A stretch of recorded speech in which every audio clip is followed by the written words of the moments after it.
उद्या तिकीट कुणीतरी घ्यायचं आणि त्यांच्यासाठी आम्ही दिवसरात्र राबायचं चालणार नाही, आम्ही काम करणार नाही. राष्ट्रवादीचं काम आम्ही करणार नाही, काँग्रेसचं काम आम्ही करणार नाही.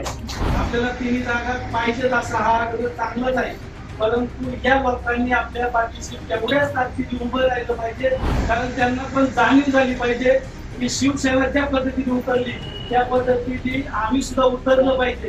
लोकसभेनंतर आता राज्यात विधानसभा निवडणुकीचे वारे वाहू लागले. निवडणुकीच्या निमित्ताने महाविकास आघाडीत पुन्हा एकदा धुसफूस आणि नाराजीचा सूर उमटू लागल्याचं चित्र पाहायला मिळतंय. पिंपरी चिंचवडमध्ये नुकतीच शिवसेना ठाकरे गटाची बैठक पार पडली. या बैठकीत शरद पवार गट आणि काँग्रेस विरोधात शिवसैनिकांनी नाराजी व्यक्त केली. पिंपरी आणि भोसरी विधानसभेत शरद पवार गट किंवा काँग्रेसच्या उमेदवाराचं काम करणार नाही अशी स्पष्ट भूमिका कार्यकर्त्यांनी मांडली.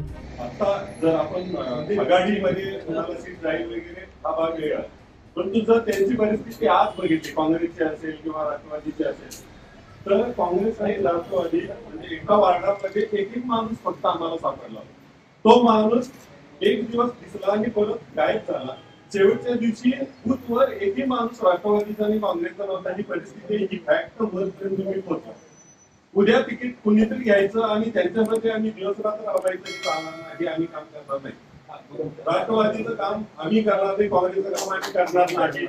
कारण जर आमचा उमेदवार असताना त्यांचा एकही माणूस जर नव्हता आणि जर तुम्ही तुमचा उमेदवार उद्या लादाल आमच्यावर आणि आमच्यावर अपेक्षा कराल सगळ्यांनी येऊन काम करण्याचं होणार नाही. कारण आताचा सगळ्याचा आढावा घ्या. आमच्या इथे शाहूनगर, संभाजीनगर, विद्यानगर आणि या सगळ्या भागामध्ये मोरवाडीमध्ये राष्ट्रवादीचा आमच्या इथे एक माणूस होता. तो माणूस सगळ्या दिवसामध्ये एक दिवस कामाला आला. शेवटच्या दिवशी बूथवर एकही बूथवर त्यांचा माणूस नव्हता, काँग्रेसचा नव्हता, राष्ट्रवादीचा नव्हता.